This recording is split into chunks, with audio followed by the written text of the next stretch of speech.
প্রিয় দেশবাসী, ত্রয়োদশ সংসদ নির্বাচন ও জুলাই জাতীয় সনদ বাস্তবায়নের উপর গণভোট বিষয়ে জাতির উদ্দেশ্যে প্রধান উপদেষ্টার ভাষণ।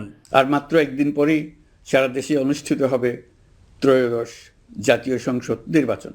নির্বাচনকে ঘিরে সার্বিক প্রচার প্রচারণা পূর্ববর্তী যে কোনো নির্বাচনের তুলনায় উল্লেখযোগ্যভাবে শান্তিপূর্ণ হয়েছে। মত ও আদর্শের পার্থক্য সত্ত্বেও রাজনৈতিক দলগুলোর আচরণ এবং সাধারণ মানুষ সচেতনতা দায়িত্ববোধের ফল বলে উল্লেখ করে সংশ্লিষ্ট সকলের প্রতি কৃতজ্ঞতা প্রকাশ করেন তিনি।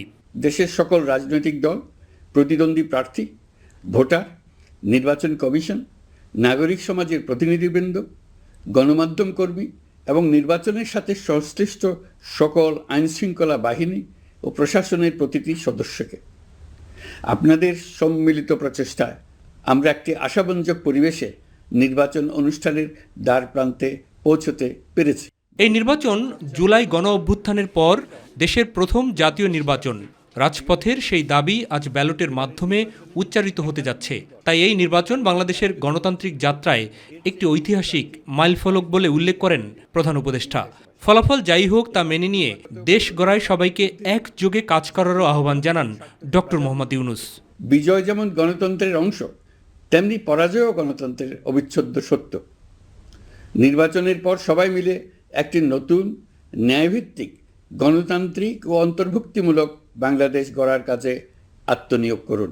নির্বাচনের পর নির্বাচিত সরকারের কাছে উৎসব মুখর পরিবেশের মধ্য দিয়ে দায়িত্ব হস্তান্তর করা হবে বলেও জানান অন্তর্বর্তী সরকারের প্রধান। আপনারা নিশ্চিত থাকুন, নির্বাচনে বিজয়ী জনপ্রতিনিধিদের কাছে দ্রুততম সময়ে ক্ষমতা হস্তান্তর করে অন্তর্বর্তীকালীন সরকার তার দায়িত্ব সমাপ্ত করবে। উৎসবমুখর পরিবেশে পছন্দের প্রার্থীকে ভোট দিতে নির্ভয়ে ভোট কেন্দ্রে যেতে সকল ভোটারদের প্রতিও আহ্বান জানান প্রধান উপদেষ্টা ডক্টর মোহাম্মদ ইউনূস। এই ভোট আপনাদের প্রথম সত্যিকারের রাজনৈতিক উচ্চারণ।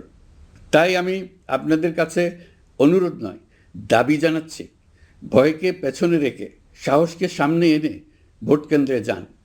আপনার একটি ভোট শুধু একটি সরকার নির্বাচন করবে না, এটি 17 বছরের নিরাপত্তার জবাব দেবে। মাহবুব সৈকত, মাই টিভি, ঢাকা। জাতিকে নতুনভাবে গঠিত করবে।